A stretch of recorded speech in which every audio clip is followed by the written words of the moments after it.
Hello mga ka-DJK, welcome back ulit sa akin channel. Ngayon ay meron tayo ditong Rusi 110. Ang problema nito mga ka-DJK ay ayaw mandar. May katagalan na siyang nakaka-stack mga ka-DJK. Ituturo ko sa inyo step by step kung paano ba natin ito ayusin at papandarin mga ka-DJK. Pero bago ang lahat mga ka-DJK, huwag niyo sana kalimutan, pindutin ang ating notification bell para lagi kayong updated sa aking mga panibagong mga vlog. Let's start.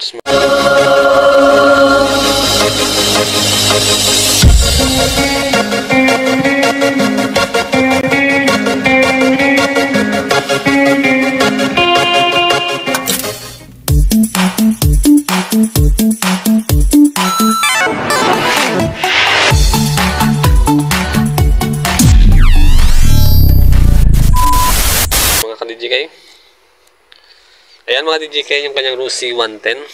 Ayan. Ang una pa natin gagawin ay check natin yung kanyang supply ng kuryente kung meron ba. Tapos linisan natin yung ating carb. At check natin yung ating dito, yung kanyang spark plug kung may kuryente ba o wala. Pero unahin mo tayo mga DJK kung may kuryente ba siya o wala. Ayan. Napapansin nyo, baklas-baklas na siya mga DJK kasi may nakatambay na ito at gusto nang mayari, papaandarin natin. Ayan, medyo yan na, nakatay yung kanyang mga wire. Ayan, ito nakarekta na rin ito mga DJK, kaya tatry lang natin i-kick start kung may supply ba siya ng kuryente o wala. Ayan, itutok lang natin dyan. Check natin kung may lalabas ba kuryente yan.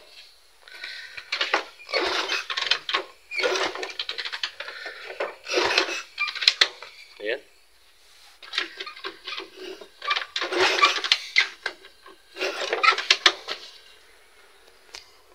Ayan mga DJK, walang lumalabas na supply na kuryente. Kailangan natin itong test light. Una natin test light dito sa kanyang stator coil. Ayan, dito sa kanyang stator coil. Bale, naka-battery operated na siya mga DJK. Ayan o, naka-battery operated siya. 4-pin CDI siya mga DJK. Ito. Eh mga DJK, napapansin nyo dito sa ating stator coil, meron tayong 4 na wire. Meron 2 dilaw, tsaka merong green, tsaka blue na may guhit na puti. Bale, itong dalawa mga DJK, ito yung kanyang supply sa kanyang accessories light, tsaka sa kanyang battery charger. Kahit magkabaliktaran yan mga DJK kasi naka full wave na to. Tapos yung blue na may guhit na puti, yan naman yung kanyang pulser. Tapos yung green, yan yung kanyang ground mga DJK. A few moments later. Ayan mga DJK, tinanggal ko muna yung ating regulator. Ayan. Tinanggal ko muna siya para matesting natin kung okay pa ba yung ating stator coil, yung dalawang dilaw na ito. Gamit yung ating test light. Ayan, ito yung ating test light. Lagay natin sa dulo. Ayan, meron na siyang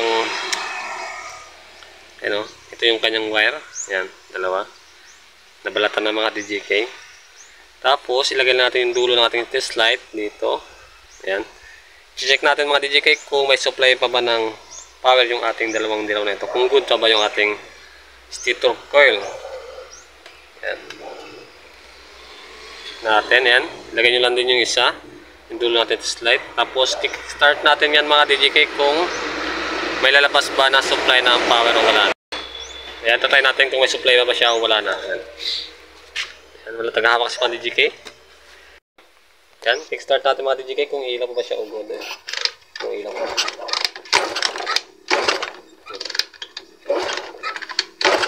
Yun. Yun mga DJK, at umiilaw pa. Ayan. Ibig sabihin mga DJK, okay pa yung ating stator coil, yung kanyang charger at saka yung supply sa kanyang accessories light. Ayan, ganun na mag-test light ng ating stator coil kung good pa ba siya. Okay. Tapos babalik na natin yan mga DJK yung kanyang regulator. Kung okay pa ba yung regulator niya o hindi na. Okay. Nakabit ko muna ito mga DJK. Ayan, nakabit ko muna. Ayan mga DJK, nakabit ko na yung dilaw. Ayan, yung isa is nakalagay doon sa pink. Dito sa ating regulator. Ayan. Tapos, Gamitan ng test light kung okay pa ba yung ating regulator. Ayan.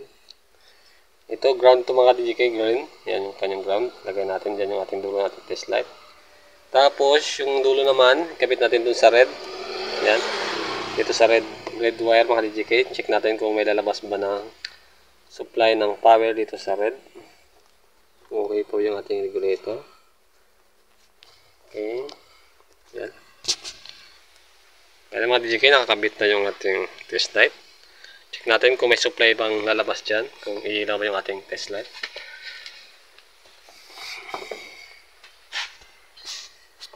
Check natin.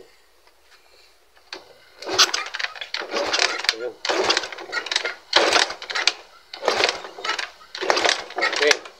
Ayan mga DJK, napansin nyo, hindi umilaw yung ating test light. Ang ibig lang sabihin ng mga DJK, sira yung ating regulator. Nagtataka kayo bakit dito natin inuna yung ating pagte-test light. Kasi mga DJK, kailangan nating i-test light yung ating regulator kung good ba o hindi. Kasi yung regulator, siya yung magsusupply ng power para dito sa ating CDI kasi naka-battery operated siya. Kaya kailangan ng ating CDI ng supply. Kaya kailangan checkin natin itong regulator. Ngayon, sira yung kanyang regulator mga DJK. Kailangan natin itong palitan ng regulator din. Ayan. Bali, meron ako ditong regulator mga DJK. Yan. 5 wires to mga DJK. Ito ay 4 wires lang mga DJK. Okay lang yan mga DJK. Kakonvert lang natin. Yan. Pang Rusi rin to mga DJK. Rusi 5 wires. Ito yung gagamit natin. Magandang brand to mga DJK. Yan. Kakabit ko muna ito mga DJK. Tapos, try natin dito. 2,000 years later. Ayan naman DJK, nakabit ko na yung ating regulator. Papaliwanag ko na sa inyo kung ano ba yung mga connection niya. Ayan. Bali yung green. Ayan, ito yung kulay green. Ito yung ating sa ground. Ayan, kinabit natin sa ground, sa kulay green. Ayan, yung black na ito, mga ka-DJK, nakakonect lang yan doon sa ating body. Ayan. Ito yan sa green din. Bali, wala lang wire na mahaba, kaya dinagtagan lang natin ng wire. Okay? Tapos itong red na may kuwit ng puti, hindi na natin itong gagamitin. Tabi lang natin yan. Yan. Tapos yung red, yan mga DJK yung red. Ito yung ating papuntang battery. Bali ito yung mag-charge sa ating battery. Yan. Tapos nakakonect din yan doon sa kulay pula na wire. Tapos yung pink naman mga DJK, yan yung pink, ay yung kanyang input. Dito natin kabit yung dilaw. Ito ay galing sa ating stator coil mga DJK, yung dilaw. Yan. Ito yung dilaw na ito, kabit natin ito sa pink, pasok dito sa ating regulator. Ayan. Tapos yung isang dilaw naman galing stator coil. Yan. Dito din sa kulay dilaw ng ating regulator, kabit. Yan. Bali ito yung input din ito mga DJK, papunta dito sa regulator. Tapos mga DJK, ayan. Nakabit na natin lahat. Okay. Ito, huwag na natin itong gamitin. Itatry na lang natin mga DJK kung okay ba yung ating pagkabit. Kung magkakaroon na ba ng supply yung ating power dito sa ating CDI. Ayan.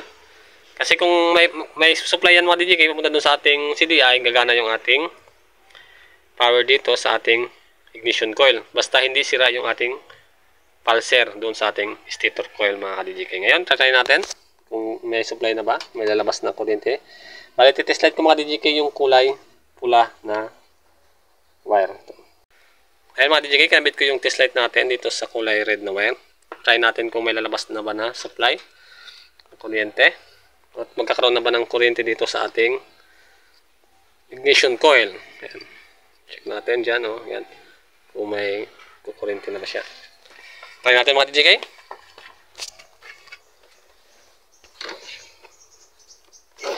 Yun. Yun o. Yun, umilaw mga DJK. Kaya lang, hirap eh. Nice na. Yun o, umilaw na mga DJK. Tapos, check natin dun sa ating ignition. Kung kumilakas ng kuryente. Yun o. Yun o, lumalagat mga DJK. Ayan. Hindi nakita. Meron na siyang kuryente mga DJK. Yan. Yun o.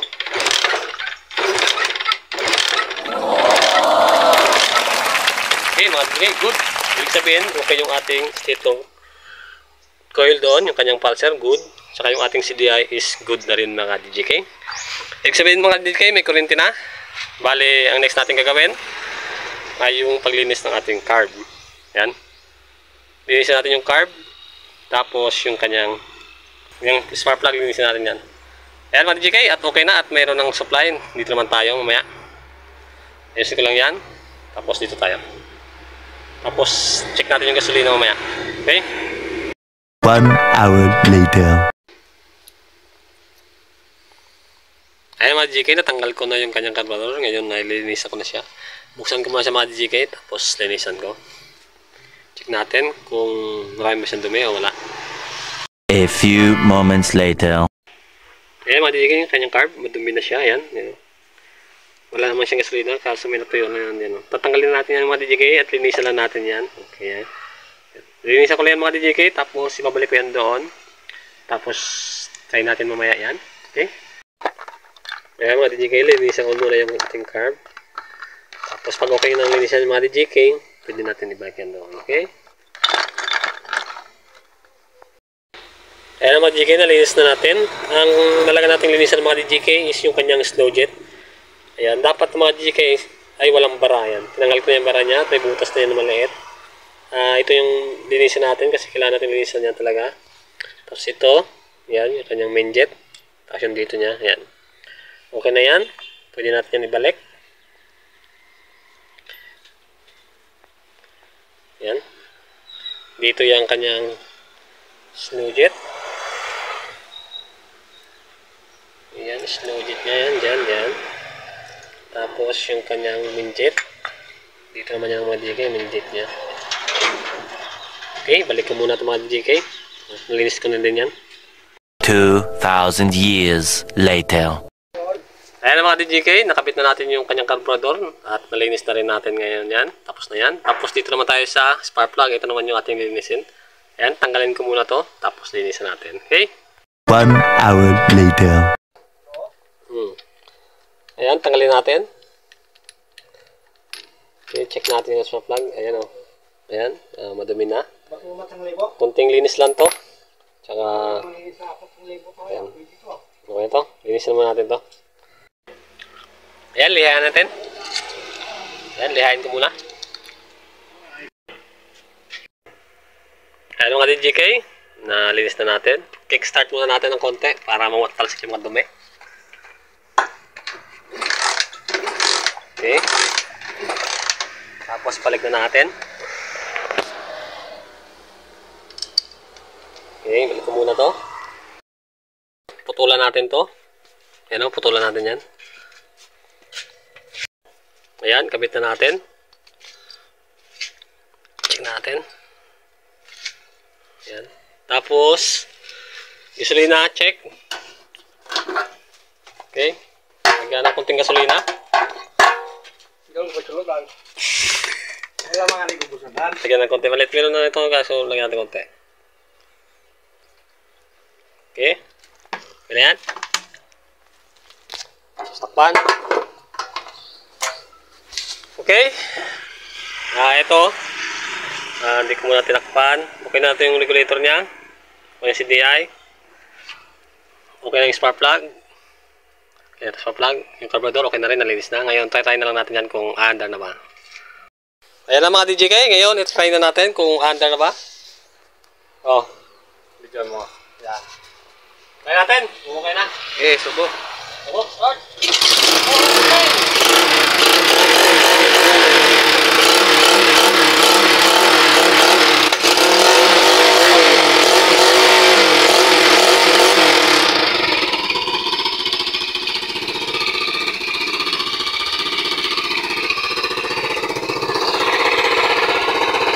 Ayan mga DJK, at umandar na. Ayan o. Ayan. Okay.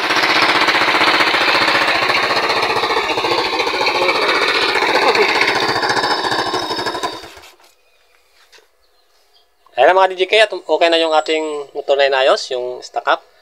Sana nakakuha kayo ng idea kung paano ba natin ayusin step by step. Sana masundan nyo. Don't forget to like, share, comments, at subscribe na naman din guys sa aking channel at sana marami tayo magawang mga vlog. Okay? At ayusin ko na lang yan. Tapos, pwede na natin yan ibigay sa mayari. Okay? Thank you. Bye-bye!